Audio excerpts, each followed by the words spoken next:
Thank you so much. ಆಮೇಲೆ ಎಲ್ಲದಕ್ಕಿಂತ ಮುಖ್ಯವಾಗಿ ನಾನು ನಿಮ್ಮ ಹತ್ರ ಕ್ಷಮೆ ಕೇಳಬೇಕು, ಯಾಕೆ ನಮ್ಮ ಮದುವೆ ಟೈಮಲ್ಲಿ ನಿಮ್ಮ ಹತ್ರ ಇಂಟ್ರ್ಯಾಕ್ಟ್ ಮಾಡೋದಕ್ಕಾಗಿಲ್ಲ. ಸೊ ದಯವಿಟ್ಟು ನಮ್ಮ ಕ್ಷಮೆನ ತಗೊಳ್ಳಿ.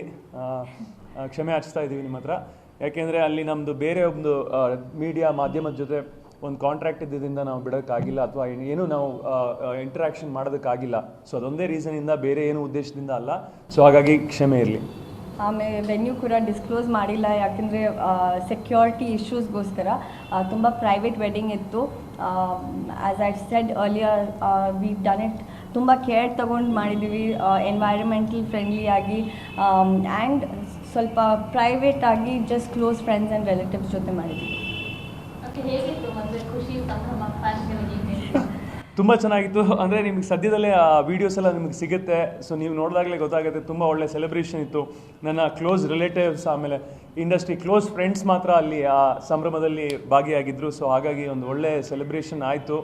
ಸೊ ಫೈನಲಿ ಅಂದರೆ 10 ವರ್ಷದಿಂದ ನಮ್ಮ ಗೆಳೆತನ ಫೈನಲಿ 2009 ಮನಸಾರ ಟೈಮಿಂದಾನೇ ಜೊತೆಗೆ ಇದ್ವಿ. Finally married. ಸೊ ನಾವು ಅನ್ಕೊಂಡಂಗೆ ನಮ್ಮ ಡ್ರೀಮ್ ವೆಡ್ಡಿಂಗ್ ಅಂತ ಅನ್ಕೊಂಡಿದ್ವಲ್ಲ, ಹಾಗೆ ಆಯಿತು. ಸೊ ತುಂಬ ಚೆನ್ನಾಗಿತ್ತು.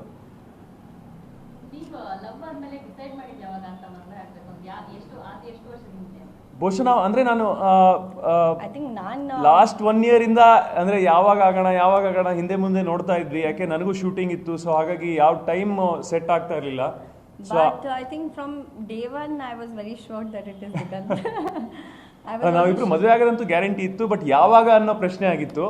ಸೊ ನಾವಿಬ್ರು ತುಂಬಾನೇ ಲೇಜಿ ಆಗ್ತೀವಿ, ತುಂಬಾನೇ ಲೇಡ್ ಬ್ಯಾಕ್, ಇನ್ನ ಪುಷ್ ಮಾಡ್ಕೊಂಡು ಸೊ ಫೈನಲಿ ನಮ್ಮ ಮನೇಲಿ ನಮ್ಮಪ್ಪ ಹೇಳಿದ್ರು, ಇಲ್ಲ ನೀನು ಈ ಡಿಸೆಂಬರಲ್ಲಿ ಎಲ್ಲ ರಿಲೇಟಿವ್ಸ್ ಅಬ್ರಾಡಿಂದ ಸುಮಾರು ಜನ ಎಲ್ಲ ಬರ್ತಾ ಇದ್ದಾರೆ, ಸೊ ಅವರು ಡಿಸೆಂಬರ್ ಫ್ರೀ ಇರ್ತಾರೆ, ನೀನು ಮದುವೆ ಆಗಲೇಬೇಕು ಅಂತ ಹೇಳಿದ್ರು. ನನ್ನ ಅಕ್ಕ ಕೂಡ ಅವ್ರು ಕ್ಯಾನಡಾದಲ್ಲಿ ಇರೋದು, ಸುಮಾರು ನಮ್ಮ ರಿಲೇಟಿವ್ಸ್ ಅಬ್ರಾಡಲ್ಲಿ ಇರೋದು. ಸೊ ಡಿಸೆಂಬರ್ ಟೈಮ್ ಎಲ್ಲ ಅವರಿಗೆಲ್ಲರೂ ಕ್ರಿಸ್ಮಸ್ ಟೈಮಿಗೆ ಅವರಿಗೆಲ್ಲ ರಜೆ ಸಿಗುತ್ತೆ ಅಬ್ರಾಡಲ್ಲಿ. ಸೊ ಅವರೆಲ್ಲರೂ ಬರ್ತೀನಿ ಅಂತ ಹೇಳಿದ್ರು. ಸೊ ಹಾಗೆ ಡಿಸೆಂಬರ್ ನಾನು ಫ್ರೀ ಆದೆ. ಸೊ ಫೈನಲಿ ತಾಳಿ ಕಟ್ಟೆ ಬಿಟ್ಟೆ. ಡೇ ಒನ್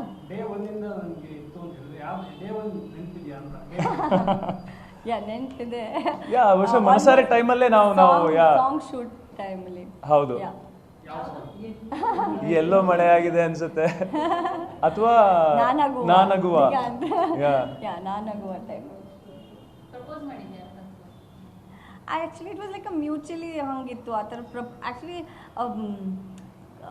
ನಾನು ಮನಸಾರೆ ಶೂಟಿಂಗ್ ಎಲ್ಲ ಮುಗಿದ ಮೇಲೆ ಒಂದ್ಸತಿ ನಾವು ಒಂದು ಟ್ರಿಪ್ ಹೋಗಿದ್ವಿ. ಆ ಟ್ರಿಪ್ ಅಲ್ಲಿ ನಾನು ಒಂದು ಚಿಕ್ಕ ರಿಂಗ್ ಕೊಟ್ಟಿದ್ದೆ. Jan 2nd, 2010 ಅಲ್ಲಿ. ಎಸ್, ಆ ಚಿಕ್ಕ ರಿಂಗ್ ಕೊಟ್ಟಿದ್ದೆ. ಸೊ ಅದೇ ನಾನು ಪ್ರಪೋಸಲ್ ಅಂತ ಅನ್ಕೋತೀನಿ. ಅಫಿಷಿಯಲ್ ಆಗಿ ಪ್ರಪೋಸ್ ಮಾಡಿದ್ರು, ಬಟ್ ಇಲ್ಲ 2010 ಜಾನ್ ಅಲ್ಲಿ. ಈ ವರ್ಷ this he proposed with this ring. Idu that was 3 months ago, 3 ತಿಂಗಳ ಹಿಂದೆ. Yes.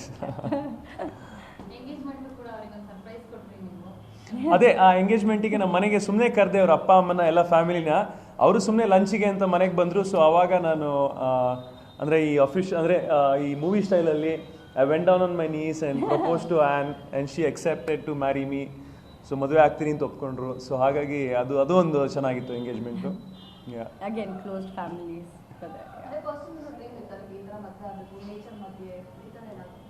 Actually, first in the hangala, basically both Digant and with very naturistic. Our he's Agumbe forest hatra beldidane. So continue. So I wanted both of us to be close to nature, forest. So Nandi hills ಅಂದರೆ ನಮಗೆ ಆ ಜಾಗ ತುಂಬ ಇಷ್ಟ. ನಾನು ತುಂಬ bike ರೈಡ್ಸ್ಗೆಲ್ಲ ಅಲ್ಲಿ ಹೋಗ್ತಾ ಇರ್ತೀನಿ ನಂದಿ ಹಿಲ್ಸು. ಸೊ ನನಗೆ ಯಾವಾಗಲೂ ಅಂದರೆ ಈ ಸರೌಂಡಿಂಗಲ್ಲಿ ಮದುವೆ ಆದರೆ ತುಂಬ ಚೆನ್ನಾಗಿರುತ್ತೆ ಅಂತ ಒಂದು ಆಸೆ ಇತ್ತು. ಸೊ ಫೈನಲಿ ಅದೇ ಆ್ಯನು ಆ ಜಾಗನ ಹುಡುಕಿದ್ರು. ಆಮೇಲೆ everything fell in place. So ನಮ್ಗೆ ಮುಂಚೆ ಐಡಿಯಾ ಇದ್ದಿದ್ದು ಒಂದು ಡೆಸ್ಟಿನೇಷನ್ ವೆಡ್ಡಿಂಗ್ ಮಾಡೋಣ ಅಂತ, ಬೇರೆ ಕಡೆ ಎಲ್ಲರೂ ಹೋಗಿ ಅಥವಾ ಲೈಕ್ ಬೇರೆ ಕಂಟ್ರಿಗೆ ಹೋಗಿ ಒಂದು ಚಿಕ್ಕದಾಗಿ ವೆಡ್ಡಿಂಗ್ ಮಾಡೋಣ ಅಂತ ಆಸೆ ಇತ್ತು. ಬಟ್ ನನಗೂ ಶೂಟಿಂಗ್ ಇತ್ತು, ಹಾಗಾಗಿ ಅದು ವೀಸಾ ಅದು ಇದೆಲ್ಲ ತುಂಬಾ ಪ್ರಾಬ್ಲಮ್ ಆಗುತ್ತೆ. ನಮ್ಮ ಸುಮಾರು ರಿಲೇಟಿವ್ಸ್ ಇಲ್ಲೇ ಇರೋದು. So we decided to have it in Bangalore. ಆದ್ರೂ ಅದಕ್ಕೆ ಸೊ ಇದು ಒಂದು ಸ್ವಲ್ಪ ಡೆಸ್ಟಿನೇಷನ್ ತರನೇ ಇತ್ತು, ಯಾಕೆಂದ್ರೆ ನಾವು ಒಂದು 3 days ಅಲ್ಲೇ ಹೋಗಿ ಅಲ್ಲೇ ಸ್ಟೇ ಆಗಿ ಎಲ್ಲ ರಿಲೇಟಿವ್ಸ್ ನಮ್ಮ ಫ್ಯಾಮಿಲಿ ಎಲ್ಲ ಅಲ್ಲೇ ಇದ್ವಿ. ಸೊ ಒಂದು ಡೆಸ್ಟಿನೇಷನ್ ವೆಡ್ಡಿಂಗ್ ತರನೇ ಇತ್ತು. ಸೊ ಹಾಗಾಗಿ ಆ ಜಾಗನ ಸೆಲೆಕ್ಟ್ ಮಾಡಿದ್ವಿ.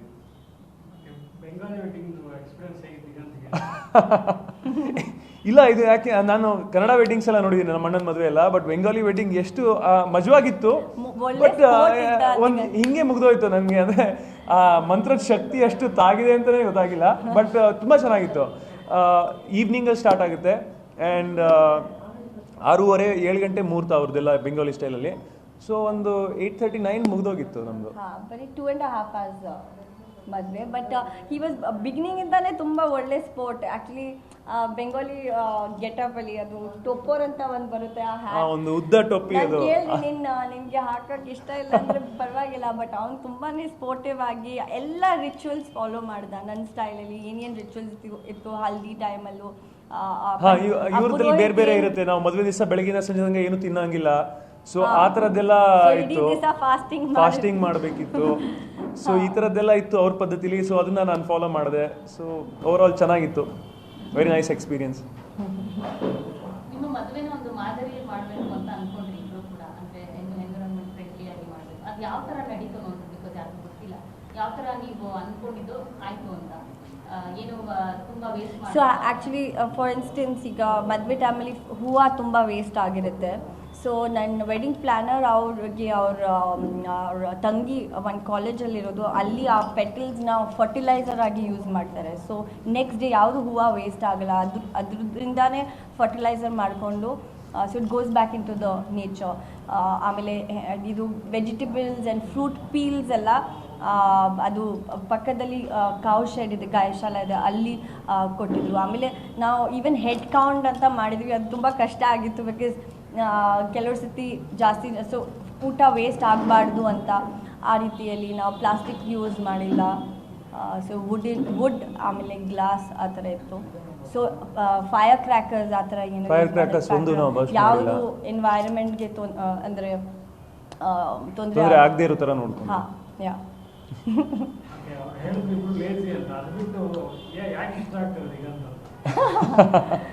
ಸುಮಾರು ಕ್ವಾಲಿಟೀಸ್ ಇದೆ. I think generally I think the very first thing ನಂಗೆ ಅವ್ರ ಕಡೆ ಅಟ್ರ್ಯಾಕ್ಟ್ ಆಗಿರೋದು ವಾಸ್ ಬಿಕಾಸ್ ಅವ್ನು ತುಂಬ ಹಿ ಲವ್ಸ್ ಆ್ಯನಿಮಲ್ಸ್. ಅವನಿಗೆ ಪ್ರಾಣಿ ಕಂಡ್ರೆ ತುಂಬಾ ಇಷ್ಟ. ಸೊ ನಾನು ಹಾಗೆ ಇದ್ದೀನಿ. ಬಿಕಾಸ್ ನನ್ನ ಪ್ರಕಾರ ಯಾರು ಪ್ರಾಣಿ ಮೇಲೆ ಅಷ್ಟು ಪ್ರೀತಿ ತೋರಿಸ್ತದೆ, they have a different sensitive side to them and he is on a different level. ಅವರು ಒಡಿಕೋಲ್ ಬಿ ಒಡಿಕೋಲ್ಲ Kannada be like to be ಜೇನು. ಹಾಂ ಜೇನು ಕೂಡ ಜೇನು ನೋಡೋಣ.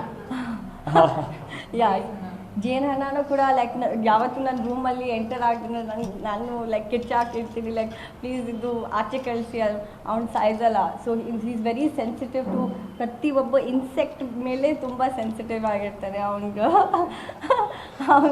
ಅದೇ ತುಂಬ that was the first everything. And then of course he is very knowledgeable. ಸುಮಾರು ಜನಕ್ಕೆ ಅದು ಗೊತ್ತಿಲ್ಲ. He is always reading science ಬಗ್ಗೆ ತುಂಬ ನಾಲೆಜ್ ಇದೆ ಗಂಡಿಗೆ. ಆ್ಯಂಡ್ ಆಮೇಲೆ ಹಿ ಈಸ್ ನಾಟ್ ಲೈಕ್ ಅವ್ನಿಗೆ ಚೂರು ಆ ಶೋ ಆಫ್ ಅಥವಾ ಹಾಂ he is very sportive. I was actually state champion, badminton state champion. ಅದು ಸ್ಟೇಟ್ ಚಾಂಪಿಯನ್ ಅಲ್ಲ, ರೆಪ್ರೆಸೆಂಟೆಡ್ ಬ್ಯಾಡ್ಮಿಂಟನ್. ಆ್ಯಂಡ್ ಸೊ ಹಾಗೆ I don't know how he got into acting, but ಅದೇ ಅವ್ರ ಸ್ಪೋರ್ಟಿವ್ ನೇಚರ್, ಸೆನ್ಸಿಟಿವಿಟಿ ಅದೆಲ್ಲ ನೋಡಿಕೊಂಡು. ನನಗೂ ಅಷ್ಟೇ ತುಂಬ ಅಂದರೆ ಇವ್ರು ಮುಂಚೆಯಿಂದನೂ ತುಂಬ ಕೇರಿಂಗು. ಆಮೇಲೆ she comes from a very good family. ಇವ್ರದ್ದು ತಂದೆ ತಾಯಿ ಇರ್ಬೋದು, ಅಕ್ಕ, ಎಲ್ಲರೂ ಒಂದು ಎಷ್ಟು ಪ್ರೀತಿಯಿಂದ ಅವ್ರ ಮನೇಲಿ ಬದುಕ್ತಾರೆ ಅಂದರೆ ಆ ಥರ ಪ್ರೀತಿ ನಾನು ನೋಡಿಲ್ಲ. ಅವರಪ್ಪ ಇವತ್ತಿಗೂ ವ್ಯಾಲೆಂಟೈನ್ಸ್ ಡೇ ಆದರೆ ಅವರಮ್ಮ ಗಿಫ್ಟ್ ಎಲ್ಲ ಕೊಡ್ತಾರೆ. ಅವ್ರದ್ದು ದಿಮ್ ಕೆಳಗೆ ಏನೋ ಗಿಫ್ಟ್ ಮುಚ್ಚಿಟ್ಟಿರ್ತಾರೆ, ಒಂದು ಬುಕ್ಕೆ ತಂದು ಕೊಡ್ತಾರೆ, ಅವ್ರ ಫೇವ್ರೆಟ್ ಫ್ಲವರ್ ಎಲ್ಲ ತಂದು ಕೊಡ್ತಾರೆ. ಸೊ ಈ ಥರ ಒಂದು ಬ್ಯಾಕ್ಗ್ರೌಂಡಿಂದ ಬೆಳೆದವರು. ಸೊ ಹಾಗಾಗಿ ನನಗೆ ಗೊತ್ತಿತ್ತು ಡೆಫಿನೆಟ್ಲಿ ಶಿಲ್ ಬಿ ಕೇರಿಂಗ್, ನಾನು ಚೆನ್ನಾಗಿ ನೋಡ್ಕೊತಾರೆ, ನಾನು ಲವ್ ಮಾಡ್ತಾರೆ ಅಂತ. ಸೊ ಈ ಥರ ಕೆಲವು ಕ್ವಾಲಿಟೀಸ್ ನನಗೆ ತುಂಬ ಇಷ್ಟ ಆಯಿತು. ಆಮೇಲೆ ನಾನು ಮನಸ್ಸಾರೆ ಟೈಮಲ್ಲೂ ಒಂದ್ಸತಿ ನನಗೆ ಹುಷಾರಿರಲಿಲ್ಲ. ಶೂಟಿಂಗ್ ಮಾಡ್ತಾಯಿದ್ವಿ, ಆವಾಗ ಕೂರ್ಗಲ್ಲೆಲ್ಲ ಶೂಟಿಂಗ್ ಮಾಡ್ತಾಯಿದ್ವಿ. ಸೊ ಅವಾಗ ಒಂದು ಫ್ರೂಟ್ ಬಾಸ್ಕೆಟ್ ಕಳಿಸಿ ಅದರಲ್ಲಿ ಗೆಟ್ ವೆಲ್ ಸೂನ್ ಅಂತೆಲ್ಲ ಕಳಿಸಿ ಸೊ ಒಂದು ತುಂಬ ಚೆನ್ನಾಗಿ ಲೆಟರ್ ಎಲ್ಲ ಬರೆದಿದ್ರು. ಸೊ ನನಗೆ ಈ ಥರ ಅವಾಗ ನಾವಿಬ್ರು ಇನ್ನ ಅಂದರೆ ನಾಟ್ ಇವನ್ ಡೇಟಿಂಗ್ ಅಥವಾ ಏನು ಲವಲು ಇರಲಿಲ್ಲ. ಸೊ ಅವಾಗಲೇ ನನಗೆ I fell like yeah she is really caring. ಹಾಗೆ ನಾನೇ ಫಸ್ಟ್ ಮೂವ್ ಅಂತ ಹೇಳ್ಬೋದು. I took the first move. So ಆ ಥರ ಈ ಥರ ಕೆಲವು ನೇಚರ್ ಕ್ವಾಲಿಟೀಸ್ ಎಲ್ಲ ನಮಗೆ ಇಬ್ಬರಿಗೂ ಒಂಥರ ಮ್ಯೂಚುವಲ್ ಇದು ಪರಸ್ಪರ. ಸೊ ಹಾಗಾಗಿ ಇನ್ನೊಂದು ಅದೇ ಇವಳಿಗೂ ಪ್ರಾಣಿಗಳು ಕಂಡ್ರೆ ತುಂಬ ಇಷ್ಟ. ಕೋರ್ ವ್ಯಾಲ್ಯೂಸ್ ನಾನು ಮುಂಚೆನೂ ಹೇಳಿದೆ, ಲೈಕ್ ಫಾರ್ ಇನ್ಸ್ಟೆನ್ಸ್ ಸುಮಾರು ಇಂಟ್ರೆಸ್ಟ್, ಆಮೇಲೆ ಅದು ಡೆವಲಪ್ ಮಾಡ್ಬೋದು.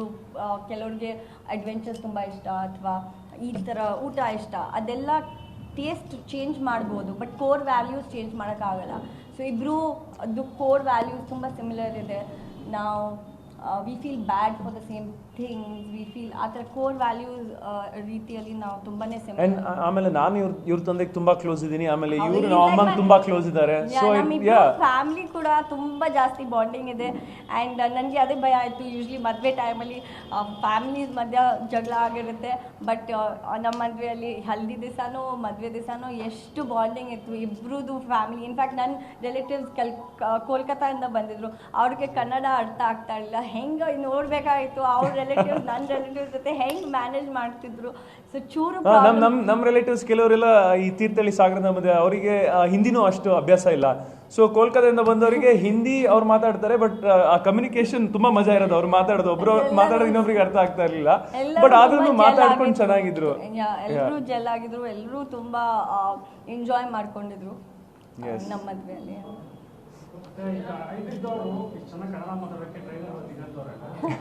ಆ್ಯಕ್ಚುಲಿ ಅಂದರೆ ಅಫ್ಕೋರ್ಸ್ ಸ್ಕ್ರಿಪ್ಟ್ಸ್ ಇಂದಾನೆ ಕೂಡ, ಬಟ್ ಅವ್ರ ಜೊತೆ ಇದ್ದು 10 ವರ್ಷ ಇದ್ದು ನನ್ನ ಫ್ರೆಂಡ್ಸ್ ಎಲ್ಲ ನಾವೆಲ್ಲ ಕನ್ನಡ ಮಾತಾಡ್ತೀವಿ. ಸೊ ಹಾಗಾಗಿ ಫಸ್ಟಿಗೆ ನಾವು ಡೇಟ್ ಮಾಡ್ತಾ ಇರ್ಬೇಕಾದ್ರೆ ನನ್ನ ಫ್ರೆಂಡ್ಸ್ ಬಂದಾಗ ಅನ್ರಿತಾಗೆ ಒಂದು ಜೋಕು ಅರ್ಥ ಆಗ್ತಾ ಇರಲಿಲ್ಲ. ನಾವೆಲ್ಲ ಬಿದ್ದು ನಗ್ತಾ ಇದ್ರೆ ಇವಳಿಗೆ ಮತ್ತೆ ನಾನು ಇಂಗ್ಲೀಷಲ್ಲಿ ಟ್ರಾನ್ಸ್ಲೇಟ್ ಮಾಡಬೇಕಾಗಿತ್ತು. ಆ ಸ್ಥಿತಿ ಇತ್ತು ಅವಾಗ. ಬಟ್ ಇವಾಗ ಎಲ್ಲ ಜೋಕು ಅರ್ಥ ಆಗುತ್ತೆ, ಎಲ್ಲ ಕನ್ನಡ ಸುಮಾರು ಮಟ್ಟಿಗೆ ಮಾತಾಡ್ತಾರೆ, ಅರ್ಥ ಆಗುತ್ತೆ. ನಮ್ಗೆಲ್ಲ ಇರೋದೊಂದು ಡೌಟ್ ಅಂದ್ರೆ, ಇಷ್ಟು ವರ್ಷ ನಿಮ್ಮಿಬ್ರು ಏನು ಫ್ರೆಂಡ್ಶಿಪ್ ಆಗಿ ಲವ್ ಆಗಿ ಮೇಂಟೈನ್ ಮಾಡಿದ ಕಷ್ಟ ಆಯ್ತಾ? ನಾವು ಕೇಳಿದಾಗ ನಿಮ್ಮಿಬ್ರು ಇತಿಹಾಸ ಕೇಳಿದಾಗ ಆನ್ಸರ್ ಮಾಡೋದು ಕಷ್ಟ ಆಯ್ತಾ? ಇಲ್ಲ, ನಮ್ಗೆ ನಿಜವಾಗ್ಲೂ ನಮಗೆ ಒಂದು ಲವ್ ಅಲ್ಲಿ ನಮಗೆ ಫ್ರೆಂಡ್ಶಿಪ್ ತುಂಬಾ ಇಂಪಾರ್ಟೆಂಟ್ ಅಂತ ನನ್ನ ಭಾವನೆ. ಹಾಗೆ ನಾವು ನಿಮ್ಮ ಹತ್ರ ಹೇಳಿದಾಗ್ಲೂ ನಾವು ಒಳ್ಳೆ ಫ್ರೆಂಡ್ಸ್ ಅಂತ ವಿ ಆಕ್ಚುಲಿ ಮೆಂಟೆಡ್. ನಾವು ತುಂಬಾ ಒಳ್ಳೆ ಗೆಳ್ತನ ಇತ್ತು, ಇವಾಗ್ಲೂ ಅಷ್ಟೇ, ಮುಂದೂ ಅಷ್ಟೇ. ಸುಳ್ಳು ಹೇಳಿಲ್ಲ, ನಿಜವಾಗ್ಲೂ ಫ್ರೆಂಡ್ಸ್ ಆಗಿದ್ವಿ. ಬಟ್ ಒಂದು ಲವ್ ಅಲ್ಲಿ ನನ್ನ ಪ್ರಕಾರ friendship is really important. So ಆ ಒಂದು ಗೆಳ್ತನ ನಮ್ಮಲ್ಲಿ ಇತ್ತು. ಸೊ ಹಾಗಾಗಿ ನಾವು ಸುಳ್ಳು ಹೇಳಿಲ್ಲ, ಬಟ್ ಆದ್ರೂ ಬಟ್ ರಿಲೇಶನ್ಶಿಪ್ ಬಗ್ಗೆ ಜಾಸ್ತಿ ಹೇಳಿಲ್ಲ. ಯಾಕೆಂದ್ರೆ sometimes external factors May play a negative role in the relationship. ಹಾಗೆ ಲೈಕ್ ನಾವು ಒಂದು ಹೇಳಿದ್ರೆ ಓಕೆ ಹೌದು ನಾವು ರಿಲೇಶನ್ಶಿಪ್ಪಲ್ಲಿ ಇದ್ವಿ, ಅದ್ರ ಮೇಲೆ ಇನ್ನೂ 10 ಪ್ರಶ್ನೆ ಜನರು ಕೇಳ್ತಾರೆ. ಸೊ ಹಾಗೆ ಸೊ ನಾವು ಅದು ಸ್ವಲ್ಪ ಪ್ರೈವೇಟಾಗಿ ಮುಂಚೆಯಿಂದನೂ ತುಂಬ ಪ್ರೈವೇಟ್ ಆಗಿದ್ವಿ. So we didn't let the external factors affect ಆ ರಿಲೇಶನ್ಶಿಪ್. 9:30 ಆಲ್ಮೋಸ್ಟ್ 10 ಅಂತ ಹೇಳ್ಬೋದು.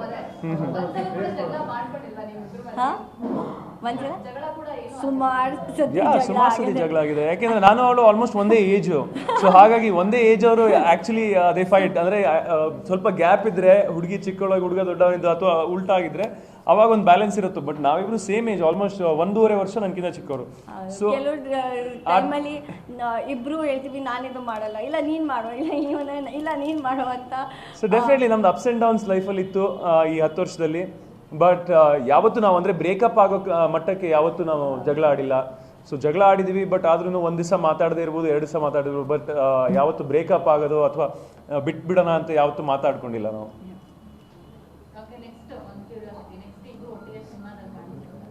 I hope I get a ಒಳ್ಳೆ ಸ್ಕ್ರಿಪ್ಟ್. ಹೋಪ್ಫುಲಿ ಈ ಮದುವೆ ನಮಗೆಲ್ಲರಿಗೂ ಒಂದು ಗುಡ್ ಲಕ್ ತಂದ್ರೆ ಒಂದು ಒಳ್ಳೆ ಸ್ಕ್ರಿಪ್ಟ್ ನಮ್ಮಿಬ್ಬರಿಗೂ ತಂದುಕೊಟ್ರೆ ಖಂಡಿತ ಮಾಡ್ತೀವಿ, ಆಸೆ ಇದೆ.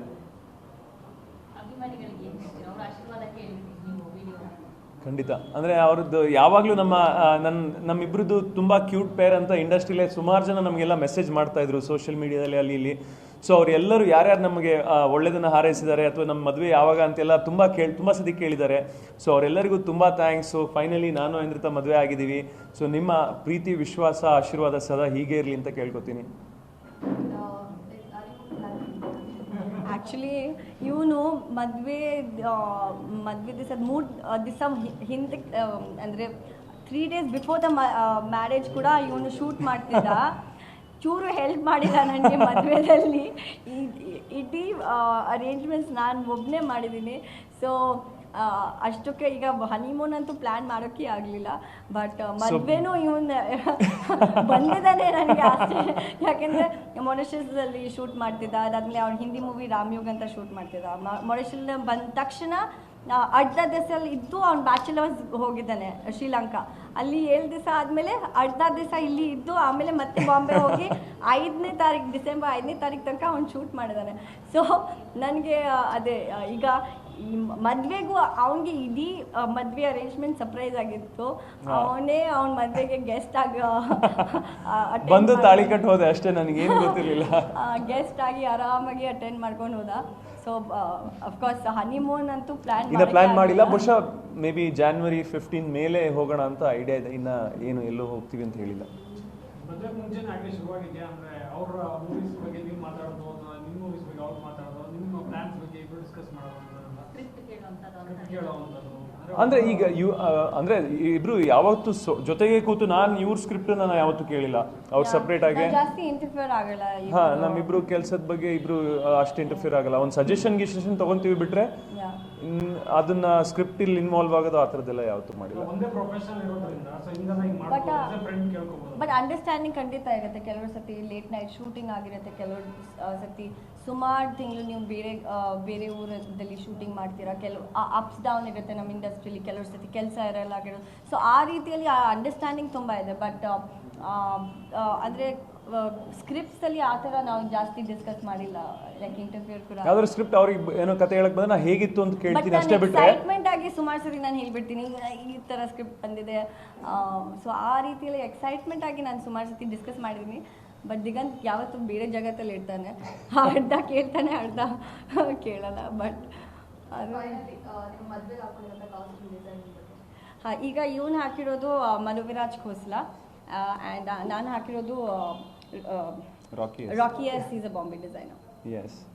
ಸೊ ಮದುವೆಗೂ ನಾನು ಪರೇಶ್ ಲಾಂಬಾ ಅಂತ ಇನ್ನೊಂದು ಡಿಸೈನರ್ ಅವ್ರ ಕಾಸ್ಟ್ಯೂಮ್ ಹಾಕಿದ್ದೆ. ನಾನು ಬನಾರಸ್ ಸಿಲ್ಕಲ್ಲಿ it was specially made lehenga. But ಇಡೀ lehenga was made out of Banaras silk. ಅದೆಲ್ಲ ಫೋಟೋಸ್ ನಿಮ್ಮ ಹತ್ರ ಶೇರ್ ಮಾಡಿ. ನಾವು ಸಾಕಷ್ಟು ಈ ಶೋ ಶಾಪಿಂಗ್ ಎಲ್ಲ ಅಂದರೆ ಫ್ಯಾಷನ್ ಶೋಲೆಲ್ಲ ನಾವು ಶೋ ಸ್ಟಾಪರ್ಸ್ ಎಲ್ಲ ಆಗಿರ್ತೀವಲ್ಲ. ಸೊ ಹಾಗಾಗಿ ನಮ್ಗೆ ಅವಾಗಲೇ ಒಂದು ಐಡಿಯಾ ಇತ್ತು ಯಾವ ಡಿಸೈನರ್ದು ಯಾವ್ದು ಬಟ್ಟೆ ಹಾಕಬೇಕು ಅಂತ. ಸೊ ಹಾಗಾಗಿ ನಮ್ಮ ಟೇಸ್ಟಿಗೆ ತಕ್ಕನಾಗಿ ಅವರು ನಮಗೆ ಕಾಸ್ಟ್ಯೂಮ್ ಡಿಸೈನ್ ಮಾಡಿಕೊಟ್ರು. ಔಟ್ಫಿಟ್ಸ್ ಅವ್ರು ಮನೋವಿರಾಜ್ ಖೋಸ್ಲಾ ಡಿಸೈನ್ ಮಾಡಿದ್ದಾರೆ. ಆಮೇಲೆ ಪರೇಶ್ ಲಾಂಬಾ ಅವ್ರ ಮದುವೆ ಔಟ್ಫಿಟ್ ಡಿಸೈನ್ ಮಾಡಿದ್ದಾರೆ. ನಂದು ಇಡೀ ಆಲ್ಮೋಸ್ಟ್ ಎಲ್ಲ ಔಟ್ಫಿಟ್ಸ್ ರಾಕಿಯಸ್ ಡಿಸೈನ್. Thank you.